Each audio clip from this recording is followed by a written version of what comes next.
Hello అండి, ఈరోజు రసగుల్లా ఉండలు చేయబోతున్నాను. దీన్ని మా సైడు ఆడపిల్ల కన్వారింటి నుంచి అత్తవారింటికి వెళ్ళేటప్పుడు మంచిదని దీన్ని చేసిస్తుంటారనమాట. ఇది చాలా ఈజీగా అయిపోతుంది 10 నిమిషాల్లో. దీనికోసం స్టవ్ మీద ఒక మందపాటి గిన్నెను పెట్టుకొని దాంట్లో 1 కప్పు షుగర్ వేసుకోవాలి, 1/2 కప్పు వాటర్ వేసుకోవాలి. అది పాకం వచ్చేలాగా కొబ్బరిని ఇలాగా పైన పెచ్చుని తీసేసి మిక్సీ జార్లో వేసుకొని తురుముకోవాలన్నమాట. ఇది 1 కప్పు షుగర్ వేసాం కదా, 2 కప్స్ కొబ్బరిని వేసుకోవాలన్నమాట. ఇప్పుడు ఈ పాకంలో ఈ కొబ్బరిని వేసుకొని బాగా దగ్గరగా పడనివ్వాలి.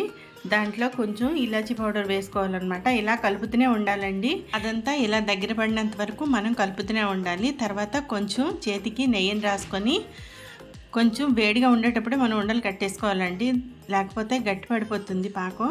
ఎంత సింపుల్గా అయిపోయింది కదా, అంత అందంగా కూడా ఉంటాయండి. తెల్ల తెల్లగా చాలా బాగుంటాయి. మీరు కూడా ఒకసారి ట్రై చేయండి.